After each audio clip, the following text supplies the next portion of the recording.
看看舌头。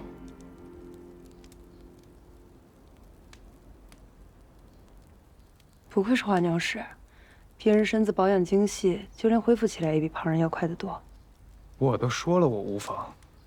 高热暂退，但还会反复几日，切不可掉以轻心，必得等着箭伤引起的热毒彻底消了之后，才可移动奔波。听小春的。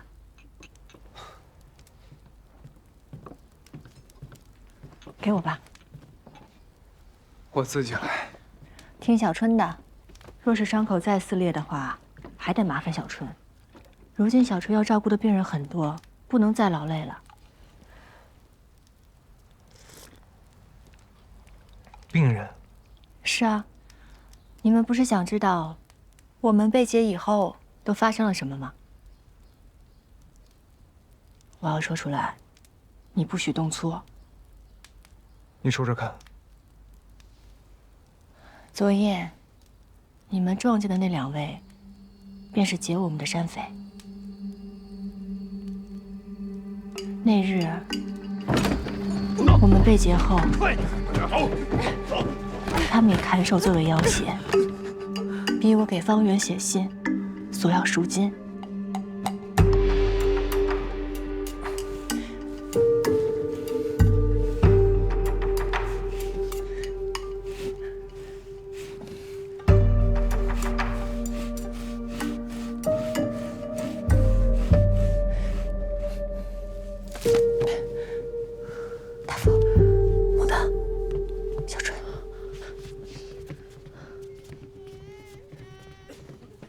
我跟大夫小春准备逃走时，发现我们并非身处在什么贼窝。那些山匪，并非是真的山匪，他们只是因为受灾染病，无路可走，为了活下去，只能拿起屠刀来劫道。当我看到那些衣衫褴褛、食不果腹的孩童，我实在是没有办法做到漠然置之。于是，我们决定不逃了，留在这里，为众人治病。村民们都是性情中人，知道我们的决定后都十分感激。于是，我立即追加了第2封信，向方圆报平安。谁知道，六郎的速度这么快，信还没有到，就带着你先来了。幸好山匪是假，要是真的进了贼窝，姐姐贸然逃走，若是被抓住了，只怕真的要砍手了。真山匪也是求财，如何挣钱可是你姐姐的老本行。她那3寸不烂之舌，定不会让那些山匪砍掉。喝粥吧你。总之啊，大夫跟他们不打不相识，已经拜了把子了。来了这么久，怎么没见到大福姐姐？我跟小春发现，这里病人的病与4年前洛阳的那场瘟疫很像，需要牡丹入药。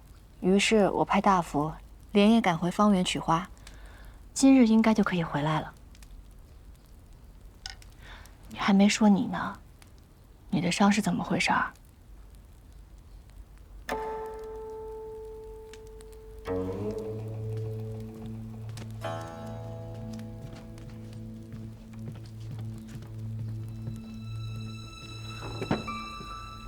不过是为3郎办事时大意了。你不是有金丝软甲吗？同僚家业难免有5级相伴，万一碰到察觉了，就不好了。看来蒋军这逢场作戏，入戏的挺深啊。还不是因为爱妾不告而别，独留我一人敢去赴宴。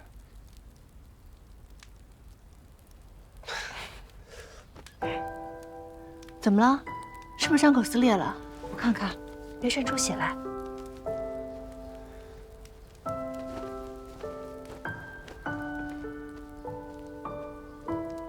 牡丹。嗯。昨夜你何时走的？我烧的糊涂，没说什么混话吧？敷了几块帕子，你高热便退了。我走之前，都一直昏睡不语。怎么了？做噩梦了？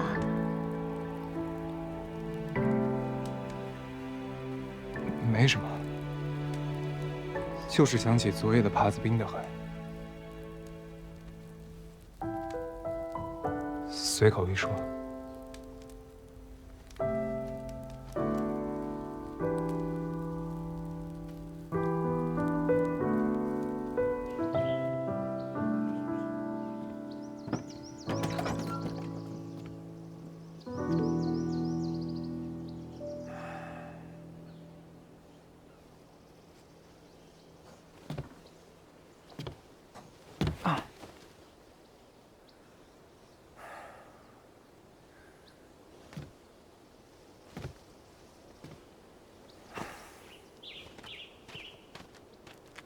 不是让蒋军卧床休息吗？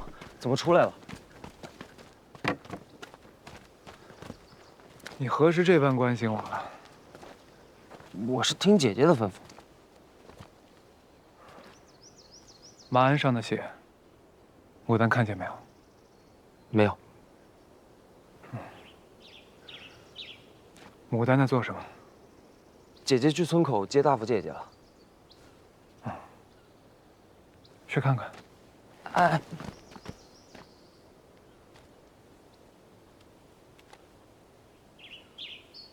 有话要说。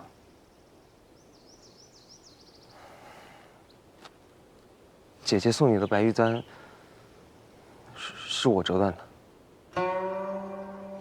方圆大火后，姐姐满眼都是你，我心里吃味，做了错事，对不住。为何今日同我说这些？你为了救姐姐，受了伤，流了那么多血，人彻夜疾驰，眉都没有皱一下，昏迷整夜，醒来的第一句话便是让我将染血的马鞍擦净，不愿让姐姐内疚。你对姐姐是真心的，而且你也有能力保护好姐姐。我不想你们因为我生了嫌隙。牡丹没有白疼你，你亦是真心为她。放心，此事我不会告诉她的。你不介意我对姐姐的心意？牡丹为你治病，教你识字，对你极好，又不求回报。你对她生出独占眷恋之心，再正常不过了。但这无关男女私情，而是对亲人的如沐之情。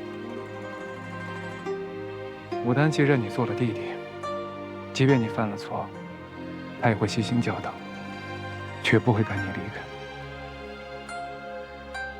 莫要再患得患失了。方圆永远都是你的家，而牡丹也永远都是你的姐姐。